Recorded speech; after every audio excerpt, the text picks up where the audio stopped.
খুলনার দাকুপে জোয়ারের তোড়ে ঢাকি নদীর বাঁধ ভেঙে অন্তত ৬ গ্রাম প্লাবিত হয়েছে। এ বিষয়ে বিস্তারিত জানাতে যোগ দিচ্ছেন সহকর্মী অভিজিৎ পাল। এই ৬ গ্রাম প্লাবিত হওয়ার পরে এখন কি পরিস্থিতি, আর বাঁধটি মেরামতে স্থানীয়রা ছাড়া পানি উন্নয়ন বোর্ড বা কর্তৃপক্ষের কোনো উদ্যোগ কি আছে কিনা? ভাটি শুরু হয়েছে, অতএব এখন আসলে কিছুক্ষণ আগেই এখানে আপনার বাঁধ মেরামতের যে কার্যক্রম সেই কার্যক্রম শুরু হয়েছে।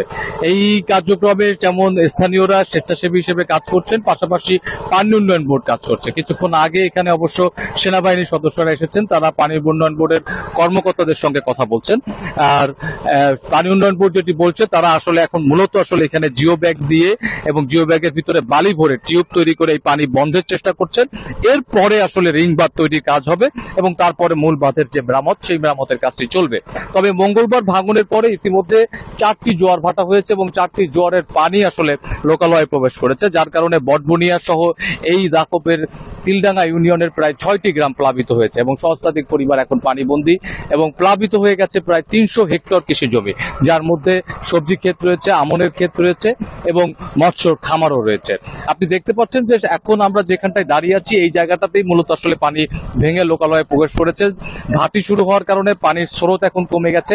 অল্প কিছুক্ষণের মধ্যেই আসলে এখানে এখন যে বাঁধ মেরামতের যে কার্যক্রম সেই কার্যক্রম শুরু হবে।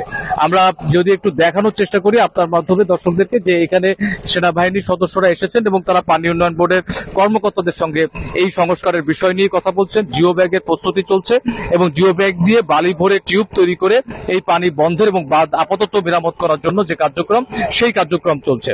যদিও সকাল থেকে আমরা এখানকার স্থানীয় বাসিন্দাদের কাছে বারবারই অভিযোগ পেয়েছি যে সঠিকভাবে কাজ না হওয়ার কারণে প্রতি জোয়ারে আসলে পানি প্রবেশ করতেছে এবং বাঁধটি মেরামত করা সম্ভব হচ্ছে না। তারা জোর দাবি জানিয়েছেন যাতে করে যে সঠিকভাবে এই আসলে জবাব কি, কারণ এই দাকপের এই যে এখন যে পরিস্থিতি দাঁড়িয়েছে সেটি তো ঝুঁকিপূর্ণ ছিল আগে থেকেই। তাদের আগে কোনো ব্যবস্থা তারা নেয়নি কেন? দাকপের ভাঙনের এখন যে পরিবেশটি দাঁড়িয়েছে বা যে ক্ষতিগ্রস্ত যে পরিবার রয়েছে সেই ক্ষতিগ্রস্ত পরিবারের জন্য সকালে এখানে জেলা প্রশাসক তিনি পরিদর্শন এসেছিলেন এবং পরিদর্শন শেষে তিনি ক্ষতিগ্রস্ত পরিবারকে এখন ত্রাণ দেওয়ার জন্য যে সহযোগিতা সেই সহযোগিতা তিনি করেছেন, শুকনো খাবার দিয়েছেন। তিনি বলছেন যে পূর্ণাঙ্গ ক্ষতিগ্রস্তদের তালিকা তৈরির পরেই আসলে আর যে কাজ সেই কার্যক্রমগুলো সম্পন্ন হবে এবং আর পাশাপাশি কৃষি সম্পদ অধিদপ্তরের কর্মকর্তা তারাও এসেছেন, তারা কৃষকদের সঙ্গে কথা বলছেন ক্ষতি নিরূপণের কাজ। তারা বলছেন যে পানি যদি এর পরে আবারও প্রবেশ করে তাহলে আসলে এই যে ফসলের যে ক্ষতি সেই ক্ষতি আসলে লাঘব করা সম্ভব হবে না। অতএব এই পানি বন্ধের যে প্রচেষ্টা সেই প্রচেষ্টার কার্যক্রম চলছে। ভাটা শুরু হয়েছে, এখন কার্যক্রম আবার পুনরায় শুরু হয়েছে। পানি উন্নয়ন বলছে তারা যে কোনো কিছুর বিনিময় হোক আজকে রাতের এই ভাটার শেষেই তারা মূলত এই কার্যক্রম সম্পন্ন করবেন বলে তারা আমাদেরকে জানিয়েছেন এবং যদি এই পানি বন্ধ না করা যায় বা বাঁধ যদি পুনরায় মেরামত করা না যায় তাহলে ক্ষতির পরিমাণ আরো দীর্ঘায়িত হবে বলে আশা করা যাচ্ছে। অভিজিৎ পাল, আপনাকে ধন্যবাদ এ বিষয়ে তথ্য দেওয়ার জন্য।